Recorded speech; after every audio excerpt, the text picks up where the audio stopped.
22A పై మాజీ మంత్రి Harish Rao fire అయ్యారు. ప్రభుత్వ తప్పిదంతోనే ప్రజల ఇళ్లు, భూములు నిషేధిత జాబితాలోకి వెళ్లిపోయాయంటూ హరీష్ రావు ఆరోపించారు.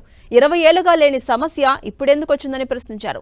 రాత్రికి రాత్రే భూములను నిషేధిత జాబితాలో చేర్చారని, హుడా అమ్మిన భూములు కూడా నిషేధిత జాబితాలో చేర్చారని మండిపడ్డారు.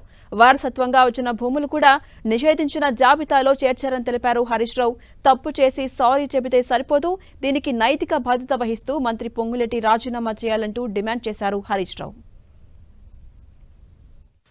ఈ రాష్ట్రం పిచ్చోడ్ చేతిలో రాయిలాగా మారిపోయింది.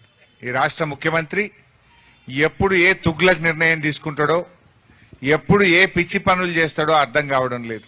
ప్రభుత్వం ప్రజా సమస్యలు పరిష్కరించాలి, ప్రభుత్వం ప్రజల కోసం పనిచేయాలి.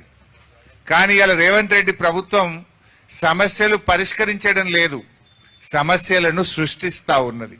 తప్పు మీది. ప్రజలకెందుకు శిక్ష? ఎందుకు పెట్టినారు ఈ భూములు? ఎవరు పెట్టమన్నారు? 2008లో ఆనాటి కాంగ్రెస్ ప్రభుత్వం యుఎల్సి రద్దు చేసింది.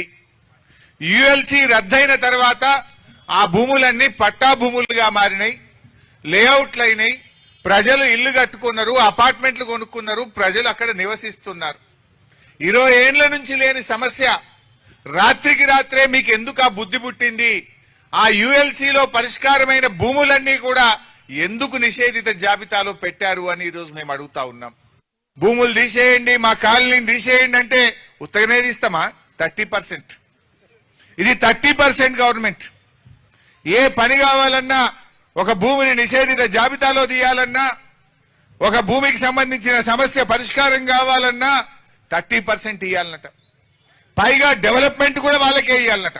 ఒకవేళ అది మంచి ప్రైమ్ లొకాలిటీలను, మంచి జాగలో, మంచి ఏరియాలో ఉంటే 30% ఇవ్వాలి, డెవలప్మెంట్ కూడా మాకే ఇవ్వాలంటున్నారట. ఇది ఈ రాష్ట్రంలో జరుగుతున్నది. పొంగులేటి గారు నిన్న సారీ మా అధికారులు తప్పు చేసిండ్రు అంటుండ్రు. అసలు పెట్టిందెవడు? ఈ భూములను నిషేధిత జాబితాలో పెట్టమని చెప్పిందెవడో తేలాల్సినటువంటి అవసరం ఉంది. అంటే నీ ఇష్టం వచ్చినప్పుడు పెడతావు, ప్రజలు తిరగబడితే తీసేస్తా అంటవా? అసలు ఈ ట్రామాకు, ఈ ఇబ్బందులకు, ప్రజల ఈ కష్టానికి బాధ్యుడెవడో తేలాలనా వద్దా? ఇప్పుడు నువ్వు అధికారులు అని అధికారుల పేరు చెప్పి తప్పించుకుంటావా? నువ్వే కదా పెట్టుబడినది. ఇప్పుడు కుక్క తోకను ఆడిస్తుందా, తోక కుక్కను ఆడిస్తుందా? ఇప్పుడు ముఖ్యమంత్రులు నిషేధిత జాబితాలకు వచ్చినాక ఇప్పుడు సురుకు పుట్టింది. ఇప్పుడు వచ్చి రేవంత్ రెడ్డి ఈయన అంటుండు, పొంగులేటి సారీ అంటుండు. ఎవరికి చెప్తున్నావు పొంగులేటి సారీ? ముఖ్యమంత్రికి చెప్తున్నావా?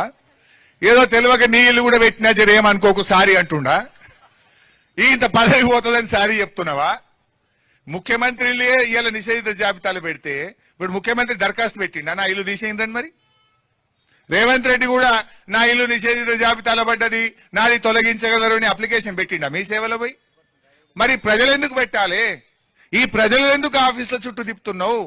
గవర్నమెంట్ పెట్టిన టోల్ ఫ్రీ నంబర్ పనిచేస్తలేదు, కానీ మీకు జనతా గ్యారేజ్ తలుపులు తెరిచే ఉంటాయి. జనతా గ్యారేజ్ అంటే మీకు తెలుసు, తెలంగాణ భవన్ మూసీలో పేదల ఇండ్లు కూలగొడుతుంటే మూసీ ప్రాంత ప్రజలు జనతా గ్యారేజ్ తలుపులు దోసుకొని వచ్చిండ్రు.